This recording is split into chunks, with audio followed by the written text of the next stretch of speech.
नमस्कार दोस्तों, कैसे हैं आप सब। स्वागत है आप सबका आपके अपने चैनल स्पर्श क्लासेस में। दोस्तों, बीएड सेकंड ईयर में लेसन प्लान आपके बनाए जाते हैं।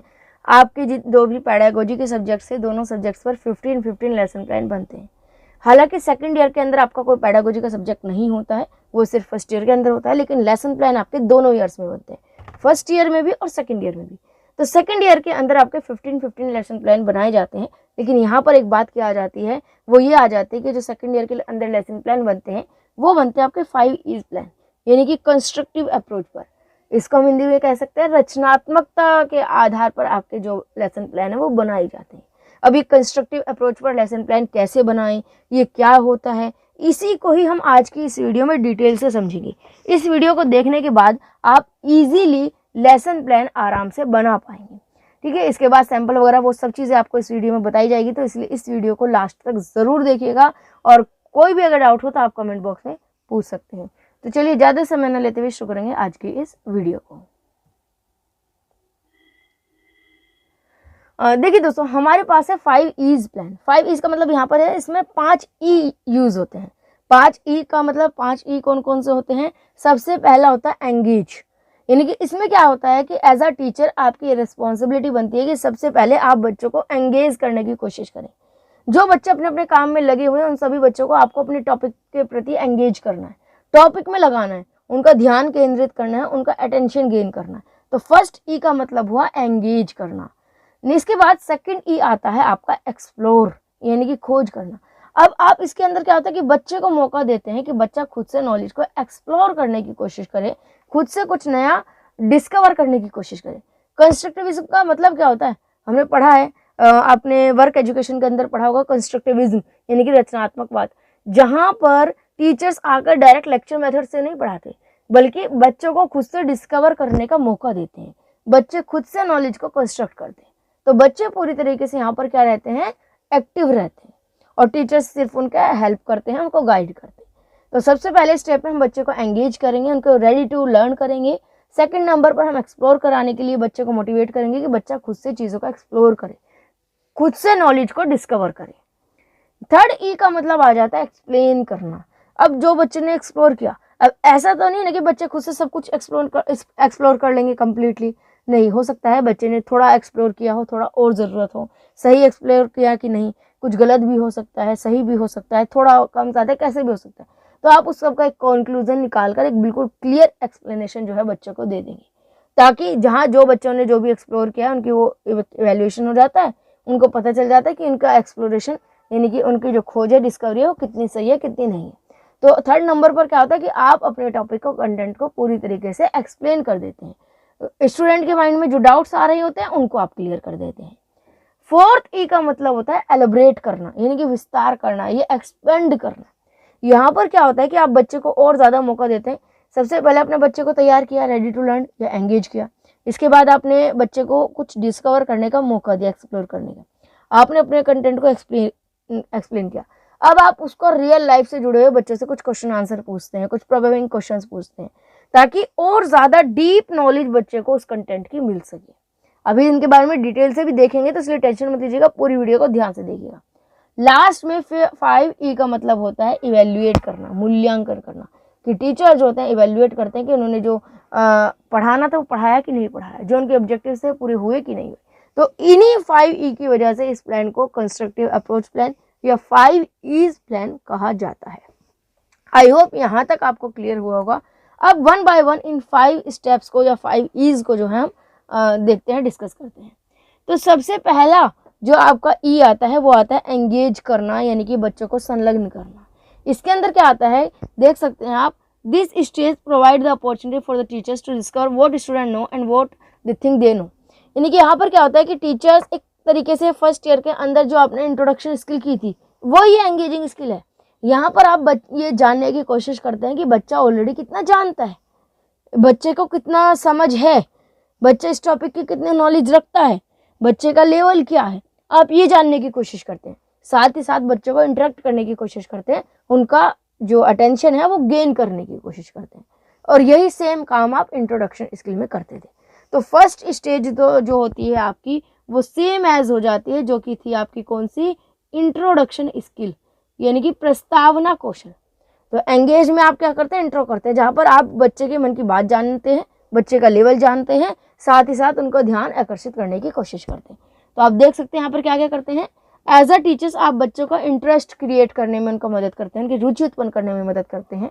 जनरेट क्यूरियोसिटी, इनके बच्चों में जिज्ञासा उत्पन्न करते हैं, यानी कि कुछ ना कुछ ऐसे क्वेश्चन पूछते हैं ताकि बच्चों में क्यूरियोसिटी हो कि भाई हाँ भाई इसका क्या आंसर हो सकता है, या ये क्यों होता है, भाई धरती अपनी और ऑब्जेक्ट्स को क्यों आकर्षित कर रही। तो बच्चे के माइंड में कुछ ऐसे क्वेश्चंस डाल देते हैं जिससे कि बच्चे के मन में क्यूरियोसिटी हो कि हाँ उनको कुछ जानना है, सीखना है।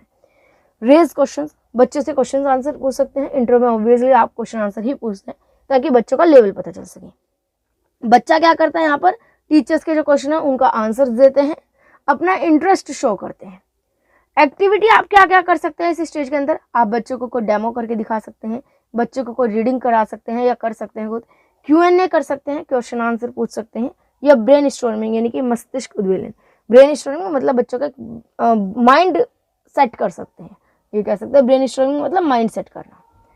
नेक्स्ट ई अब आपका जो है वो आ जाता है, सेकंड ई का मतलब हो जाता है एक्सप्लोर करना, यानी कि अब आप बच्चे को मौका देते हैं कि बच्चे खुद से कुछ नॉलेज को कंस्ट्रक्ट करें, खुद से नॉलेज का निर्माण करें, खुद से एक्सप्लोर करें। इसके अंदर क्या होता है आप देख सकते हैं यहाँ पर, ये जो स्टेज होती है, this stage allows student to compare what they think and what they actually know, यानी कि अब यहाँ पर स्टूडेंट का काम है। ये जो स्टेज है ये है स्टूडेंट की, पहली जो स्टेज थी वो थी टीचर्स की, और एक्सप्लोर जो है वो स्टूडेंट के लिए, बच्चे करते हैं। यहाँ पर बच्चे खुद से कंपेयर करने की कोशिश करते हैं, उन्हें जो ऑलरेडी पता है तो, और वो जो जानते हैं तो, उन सबको आपस में कंपेयर करने की कोशिश करते हैं, कुछ नया डिस्कवर करने की कोशिश करते हैं। तो यहाँ पर टीचर्स क्या करेंगे, एनकरेज आएगा यहाँ पर, इसको सही कर लीजिएगा, encourage the student to work together. यहाँ पर बच्चे को मोटिवेट करते हैं, एनकरेज करते हैं, उनको उत्साहित प्रोत्साहित करते हैं कि वे मिलजुल कर आपस में काम करें, ग्रुप वर्क करें, कोऑपरेट करें एक दूसरे को। बच्चे आपस में मिलजुल कर काम करते हैं, मिलजुल कर कुछ एक्सप्लेन करने की, एक्सप्लोर करने की कोशिश करते हैं। बच्चों को ऑब्जर्व करने का काम टीचर्स का होता है, बच्चों से प्रोबेबिंग क्वेश्चंस पूछते हैं, बच्चों की जो प्रॉब्लम आती है, जो क्वेश्चन आते हैं उनको डाउट को सॉल्व करते हैं। चलिए स्टूडेंट क्या करते हैं, इन्वेस्टिगेट, यानी कि कुछ ना कुछ डिस्कवर करते रहते हैं, खोज करते रहते हैं, अपनी प्रॉब्लम का सॉल्यूशन ढूंढने की कोशिश करते हैं, कोई मॉडल वगैरह कंस्ट्रक्ट कर सकते हैं। तो मेन काम यहाँ पर किसका है, स्टूडेंट्स का है।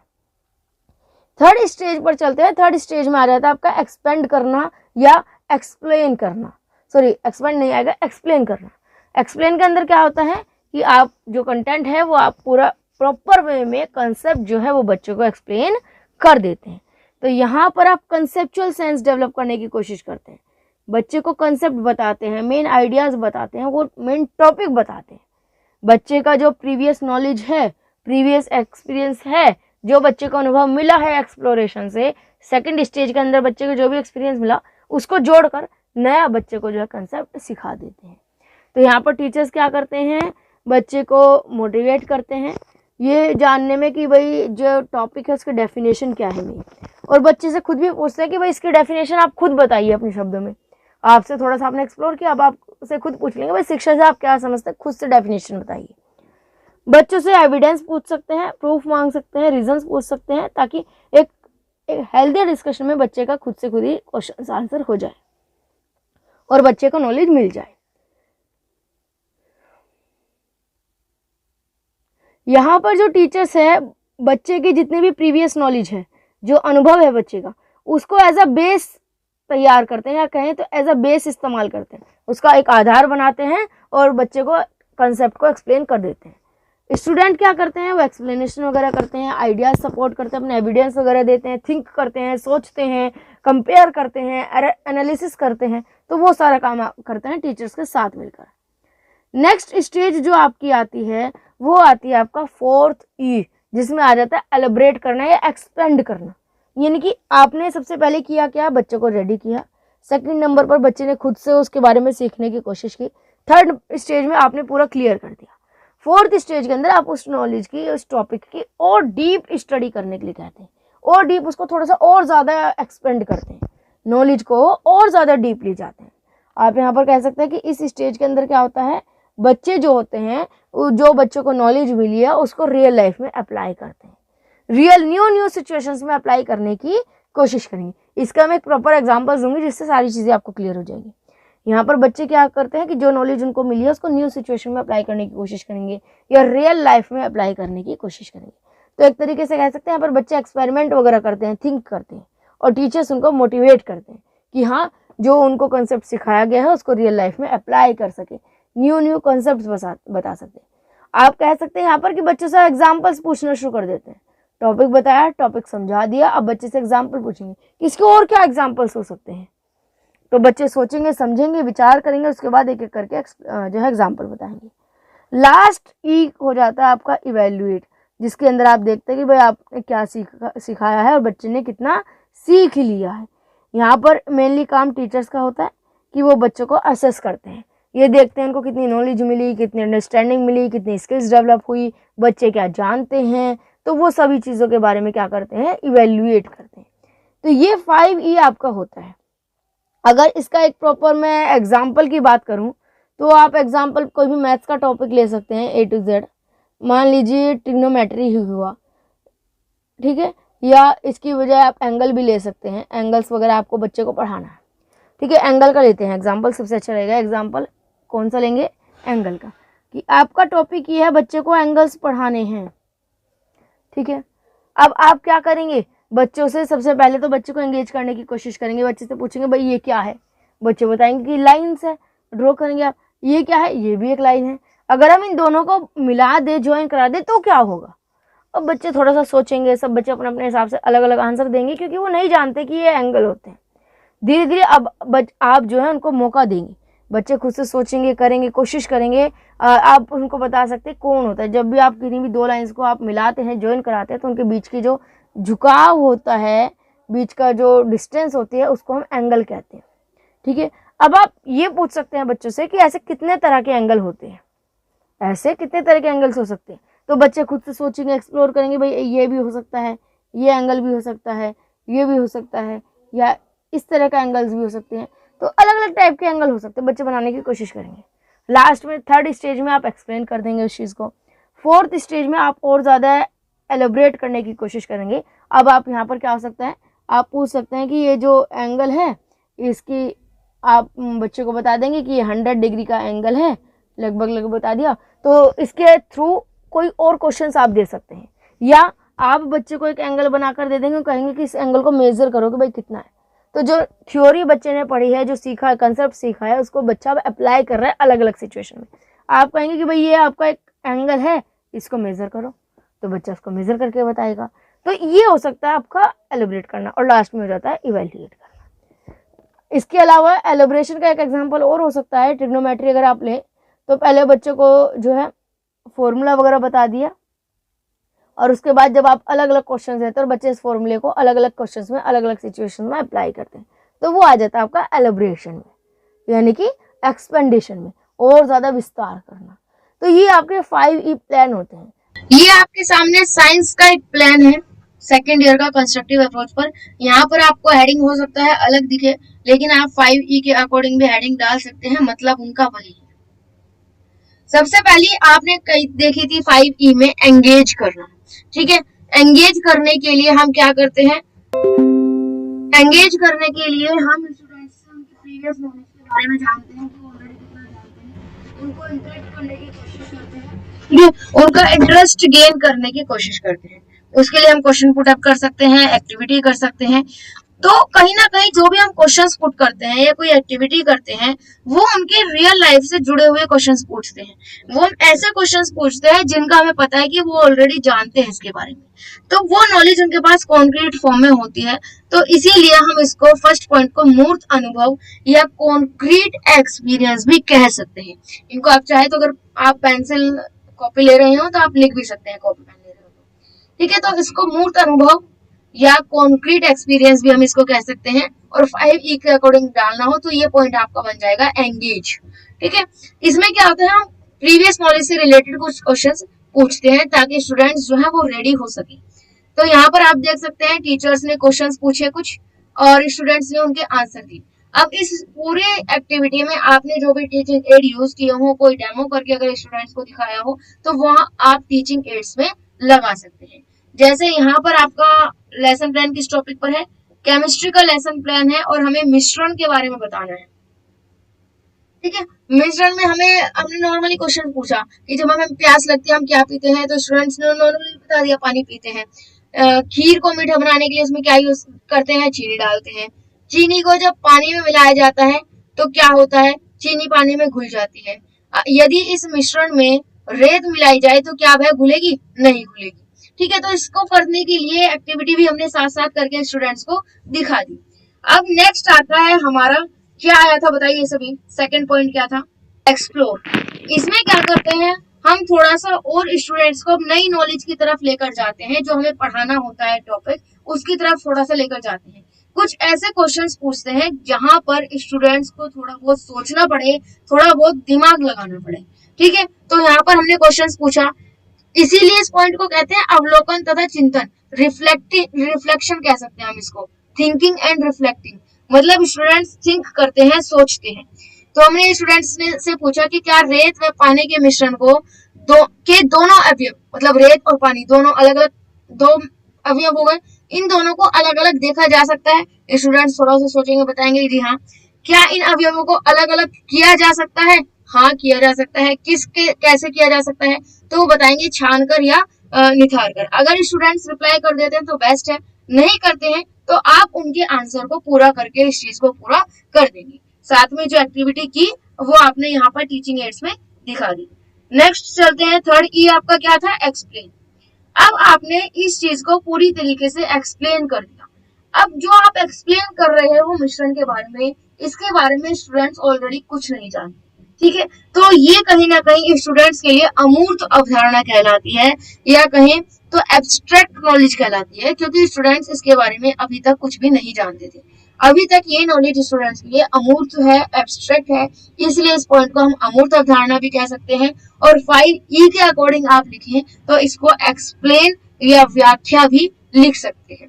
इसमें मिश्रण के बारे में पूरी तरीके से आपने एक्सप्लेन कर दिया, उसकी कैरेक्टरिस्टिक्स जो भी आपको बतानी थी, जो एक्सप्लेन करना था वो एक्सप्लेन कर दिया। अब एक्सप्लेनेशन के टाइम पर स्टूडेंट्स केवल और केवल आपको सुनेंगे, जो भी आप कह रहे हैं आपको सुनेंगे। अगर आप कोई एक्टिविटी कर रहे हैं तो आपको देखेंगे ध्यान से, आपकी एक्टिविटी को ध्यान से देखेंगे। जो एक्टिविटी यूज की, कोई चार्ट पेपर यूज किया तो वो सब आप टीचिंग एड में लगा देंगे। फोर्थ ई क्या था आपका, एलोबरेट करना। मतलब जो आपने नॉलेज दी आपने स्टूडेंट्स को, उसको थोड़ा सा और न्यू सिचुएशंस में रखेंगे। ठीक है, तो नवीन परिस्थितियों में परीक्षण करते हैं। फोर्थ पॉइंट आ गया, न्यू सिचुएशन स्टूडेंट्स के सामने क्रिएट करते हैं, जो टॉपिक आपने पढ़ाया उस टॉपिक से रिगार्डिंग, उस टॉपिक से रिलेट करके। ठीक है, यहाँ पर आपने देखा नमक व पानी को घोल किस प्रकार का मिश्रण है।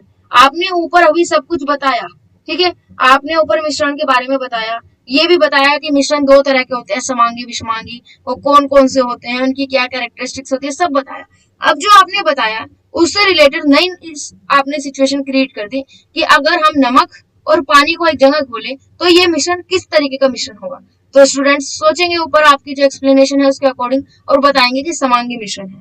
ठीक है, उसके बाद आप कुछ क्वेश्चंस और पूछेंगे। तो ये क्या है, जो नॉलेज आपने पढ़ाई, जो इन्फॉर्मेशन आपने पढ़ाई, उसको आप न्यू सिचुएशन में अप्लाई करवा रहे हैं, रियल लाइफ में अप्लाई करवा रहे हैं।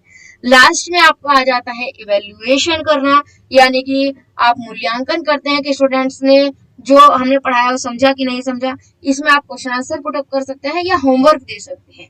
तो यहाँ पर देखिए क्वेश्चन दे दिया कि 2 बर्तन लीजिए, एक बर्तन में आप समांगी मिश्रण, दूसरे में विषमांगी मिश्रण बनाइए, उनकी विशेषताओं को अपनी उत्तर पुस्तिका में लिखिए।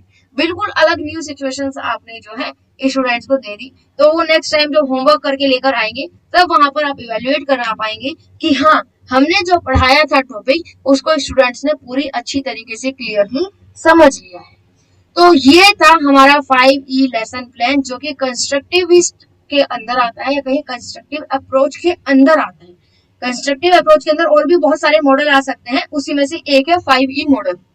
तो मिक्सचर के बारे में हमें बताना था, ऐसा नहीं कि हम इस क्लास में गए डायरेक्टली हमने बता दिया। हमने पहले तो प्रीवियस नॉलेज को जानने की कोशिश करी स्टूडेंट्स की क्या है, उसके बाद कुछ ऐसे क्वेश्चंस करें ताकि हम न्यू नॉलेज की तरफ थोड़ा सा बढ़ सके, या बच्चों का ब्रेन थोड़ा सा ब्रेन स्टॉर्मिंग हो सके, बच्चे कुछ सोच सके, ताकि जब हम नई नॉलेज को पढ़ाएं तो उनको बिल्कुल क्लियर समझ में आ जाए। तो हमने न्यू नॉलेज से रिलेटेड कुछ क्वेश्चंस पूछे, बच्चों ने थोड़ा माइंड लगाया, उन्होंने आंसर दिया। कुछ नहीं दे पाएंगे, तो उसको आप पूरा कर देंगे। फिर अपनी तरफ से एक्सप्लेन कर देंगे, जो आपने एक्सप्लेन किया उसको रियल लाइफ में अप्लाई करा कर दिखाएंगे, स्टूडेंट्स से रियल लाइफ सिचुएशन से रिलेटेड क्वेश्चंस पूछेंगे और एंड में आप उनका इवेल्युएशन करेंगे। इवेल्युएशन के लिए आप होमवर्क दे सकते हैं या वही की वही क्वेश्चन आंसर भी पुटअप कर सकते हैं। तो ये आपका 5E प्लान था। अब यहाँ पर अगर आप देख सकते हैं सेकेंड ईयर के सभी लेसन प्लान के जो पीडीएफ्स हैं, सैंपल्स हैं, वो यहाँ पर आपको मिल जाएंगे। देखिए नीचे से हम चलते हैं एक बार।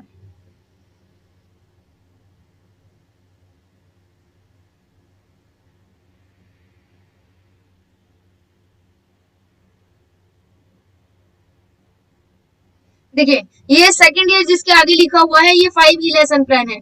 SST, English, Hindi, science, commerce, ये इंग्लिश का लेसन प्लान है कंस्ट्रक्टिव अप्रोच पर, तो ये भी आपका ही है सेकेंड ईयर का। हिंदी का लेसन प्लान कंस्ट्रक्टिव अप्रोच पर, तो मतलब सभी सब्जेक्ट्स के हैं, Hindi, English, science, SST, maths, commerce, सभी सब्जेक्ट्स में मतलब आपके यहाँ पर लेसन प्लान आपको देखने को मिल जाएंगे। ठीक है, यहाँ से आप सैंपल ले सकते हैं और बना सकते हैं। दूसरा आप एक तरीके से बना सकते हैं कि फर्स्ट ईयर में जो आपने बनाया होगा, मान लीजिए यहाँ पर आपको नहीं मिलता फर्स्ट ईयर में, ये वेबसाइट पर मिल जाएंगे, हमारी वेबसाइट जो है क्लासेस की, वहां पर आपको मिल जाएंगे।